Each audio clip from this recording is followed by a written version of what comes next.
नमस्कार, आप देख रहे हैं यूनिज लाइफ इंडिया बिहार। बिहार से लेकर दिल्ली तक हर राज्य और हर देश दुनिया की खबर आपके मोबाइल पर। हमारी चैनल को सब्सक्राइब करें, ज़्यादा से ज़्यादा शेयर करें। आपकी गाँव की खबर, आपके आसपास की खबरों को लेकर आता है। बिहार मुजफ्फरपुर में सर्वेश्वरनाथ मंदिर में ब्राह्मणों की सभा बुलाई गई, जिसमें ब्राह्मणों ने कहा कि अश्विन मास के कृष्ण पक्ष की उदया अष्टमी तिथि को जितिया व्रत को करना उचित है, जिस व्रत को पश्चिम बंगाल, उत्तर प्रदेश, बिहार और झारखंड की महिलाएं अपने पुत्र की दीर्घायु और पुत्र रत्न की प्राप्ति के लिए 24 घंटे निर्जला उपवास रखती हैं। इस साल यह व्रत 7 अक्टूबर 2023 दिन शनिवार को यह व्रत रखा जाएगा, जिसमें माताएं अपनी संतान की लंबी आयु, समृद्धि एवं उन्नति के लिए इस व्रत को रखेंगी। सभा का नेतृत्व करते हुए पंडित प्रभात मिश्रा, आचार्य अभिनय पाठक, आचार्य रंजीत मिश्रा, डॉक्टर शून्य ऋषिकेश उपाध्याय, पम शून्य सुशील मिश्रा, महंत संजय ओझा, गुरु चौबे, पम शून्य चंदन मिश्रा संजय उपाध्याय सहित सभी पंडितों ने विश्व पंचांग का हवाला देते हुए कहा कि अश्वनी मास के कृष्ण पक्ष की उदयाष्टमी तिथि को जितिया व्रत रखा जाएगा। ये व्रत 7 अक्टूबर 2023 को शनिवार पड़ेगा। इस व्रत का पारण 8 अक्टूबर रविवार को किया जाएगा। व्रत वाले दिन शाम के समय नदी, तालाब, समुद्र आदि के किनारे या मंदिरों में बैठकर महिलाएं जितिया की कथा सुनती हैं। इसलिए इस व्रत को काफी कठिन व्रत भी माना जाता है। महंत संजय ओझा ने कहा कि जितिया व्रत के एक दिन पहले से सभी तामसिक भोजन जैसे लहसुन, प्याज, मांसाहारी आदि का सेवन नहीं करना चाहिए। व्रत वाले दिन ब्रह्म मुहूर्त में उठकर स्नान करने के बाद मड़वे की रोटी, दही, चूड़ा, चीनी और अन्य चीज तैयार प्रसाद को देवी देवताओं और अपने पूर्वजों को अर्पित करने के बाद ओठगन पूरा परिवार इस प्रसाद को ग्रहण करता है। प्रसाद ग्रहण करने के उपरांत अगले 24 घंटे तक व्रत करने वाली महिलाएं किसी भी तरीके का फल, फूल या जल ग्रहण नहीं करती है। बिहार मुजफ्फरपुर से कुमार गौरव, चिप ब्रो की रिपोर्ट। जैसे हमें पता चला कि अखंड भारत पुरोहित महासभा के अध्यक्ष हरिशंकर पाठक ने कहा कि 6 तारीख को जीवित पुत्रिका का व्रत है, तो यह सरासर गलत है।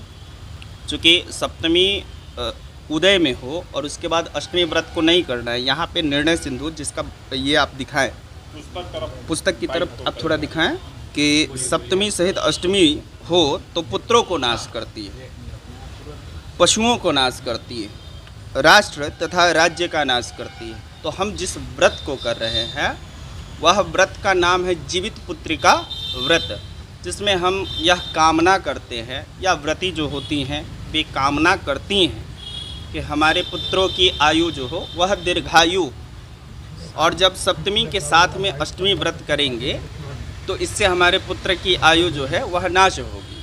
तो इसलिए अष्टमी जिसमें उदय हो और नवमी से युक्त अष्टमी हो उस व्रत को करें। नवमी के दिन पारण करें और जितने भी व्रती हैं अपने पुत्रों की दीर्घायु के लिए यह कामना करें उस परमेश्वर से कि। तो यहाँ पे पूर्ण निर्णय सिंधु में जो भी चीज़ लिखा गया है कि मदन रत्न में स्मृति संग्रह का वचन है कि सदा शरद काल में नवमी से युक्त महाअष्टमी पूज्य होती है। सप्तमी तिथि से युक्त अष्टमी तिथि नित्य शोक तथा संताप को करने वाली होती है। एक पुस्तक है जिसका नाम है वर्षकृत्य, जो रामचंद्र झा द्वारा लिखा गया है। वह जो है क्षेत्रीय पंचांग है, बट निर्णय सिंधु इज यूनिवर्सल। यह यूनिवर्सल पुस्तक है जिसे विश्व में एक प्रसिद्धि प्राप्त है। विश्व पंचांग, हाँ, विश्व पंचांग है। ये दोनों जो है यूनिवर्सल है। और यह जो रामचंद्र झा जी द्वारा लिखा गया एक वर्षकृत्य है जिसमें प्रदोष व्यापनी अष्टमी को लेने के लिए कहा गया है। तो प्रदोष व्यापनी के कारण से कुछ लोगों ने निर्णय दिया, लेकिन सिर्फ एक बहुमत जहाँ जाती है वहाँ पे लोग जाते हैं।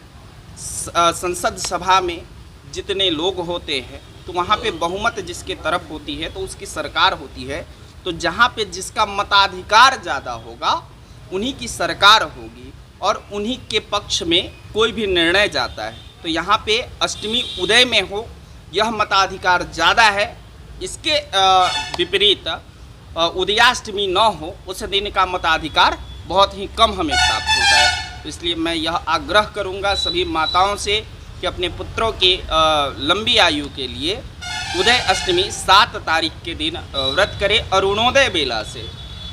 अरुणोदय बेला होता है सूर्योदय से 1.5 घंटा पूर्व, जहाँ से ब्रह्म मुहूर्त भी हम बोलते हैं। तो ब्रह्म मुहूर्त से कुछ भी खान पान न करें, उसके बाद दिन भर अपना व्रत उपवास करें। कल होकर के सूर्योदय के बाद, सूर्योदय जब हो जाए तो उसके बाद में उस महाव्रत का पारण करें। और अनर्गल सरनगल जो भी बयान दे रहे हैं या अपने आप को लिखवा दे रहे हैं 6 तारीख का, तो वे लोग कृपया करके प्रमाण दें कि हाँ 6 तारीख मैंने जो दिया है वह सही है। यह प्रमाण आकर के दे, मैं इसी मंदिर पे मिल जाऊंगा। अगर प्रमाण उन्हें मिल जाए पूर्ण रूपे ना, एक प्रमाण जो मैंने कोट किया वार्षिक कृत्य को छोड़ करके दूसरे कहीं से प्रमाण मिले तो ला करके मुझे दे, मैं यहीं मिलूँ। क्या परिचय हो गया? डॉक्टर ऋषिकेश उपाध्याय। आज जीवित पुत्रिका व्रत पर यहाँ गोष्ठी हुई। यहाँ हमारे सम्मुख इस शहर के प्रतिष्ठित विद्वान लोग विराजमान हैं। जीवित पुत्रिका व्रत में कहा गया है कि इसका उपवास जो अष्टमी पूर्ण हो, सूर्योदय कालिक अष्टमी हो, उसमें उपवास करना चाहिए और सूर्योदय कालिक नवमी में इसका पारण करना चाहिए, जैसा कि कथा में भी लिखा हुआ है। इस बार जो कुछ पंचांग दे दिया है कि उसमें 6 तारीख को व्रत करना है, जबकि 6 तारीख के 9-10 बजे तक सप्तमी ही है। तो हमारे और निर्णय सिंधु के अनुसार व्रत कथा में जो दिया हुआ श्लोक, उसके अनुसार जो व्रत करने वाली स्त्रियां हैं अपने सौभाग्य और पुत्र पौत्र की रक्षा के लिए ये व्रत किया जाता है। खास करके इसका नाम है जीवित पुत्रिका, मतलब अपने पुत्र की अखंड आयु के लिए ये व्रत किया जाता है, तभी इसका नाम जीवित पुत्रिका है। तो सौभाग्यवती स्त्रियां पुत्र पौत्र की लंबी आयु के लिए किए जाने वाला जो ये व्रत है उसका नहा खा 6 को करें, 7 को सूर्योदय से लेकर और 8 के सूर्योदय होने तक उपवास करें 24 घंटे का, और 8 तारीख को ही उसका पारण करें। आचार्य अभिनय पाठक के लिए आज हम लोग ब्राह्मण सभा का एक बैठक किए हैं बाबा सर्वेश्वरनाथ मंदिर में, जिसके महंत संजय ओझा जी हैं और यहाँ गणमान्य विद्वान लोग उपस्थित हैं, जिसमें ऋषिकेश उपाध्याय हैं,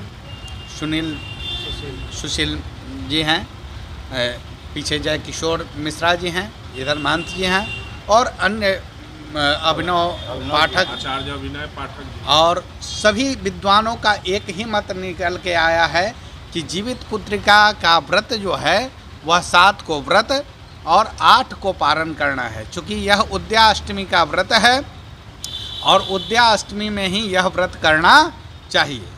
और विद्वान जो है 7 के मत में नहीं है, वह जो है हम लोगों को मान्य नहीं है। हम लोग 7 के मत में हैं और 7 को ही जीवित पुत्रिका का व्रत करना उचित है, चूँकि यह 24 घंटे का व्रत है और 24 घंटे से अधिक का व्रत जो है वह ग्राह्य नहीं है। यह सूर्योदय व्यापनी व्रत है और इसमें सभी लोगों का एक ही मत है। अन्य संगठन और डेट बता रहे हैं। अन्य संगठनों से हम लोगों को कोई मतलब नहीं है, चूँकि वह जो उचित निर्णय है वह उदयाष्टमी का है। यह निर्णय सिंधु का जो है मत है, धर्म सिंधु का मत है, विश्व पंचांग जो पूरे विश्व में मान्य है उसका निर्णय है। यह हम कोई अपने मत से नहीं बोल रहे हैं। और कथा के पुस्तक में भी लिखा है कि उदयाष्टमी का व्रत करें और नवमी में पारण करें। इस पर ध्यान नहीं दिया गया तो व्रत का फल नष्ट हो जाएगा। इसलिए उदयाष्टमी का व्रत करें। कब नहा खाए होगा और क्या? 6 को नहा खाए, 7 को व्रत और 8 को पारण किया जाएगा इस व्रत में। क्या परिचय हो गया? पंडित प्रभात मिश्रा, लक्ष्मी चौक, मुजफ्फरपुर।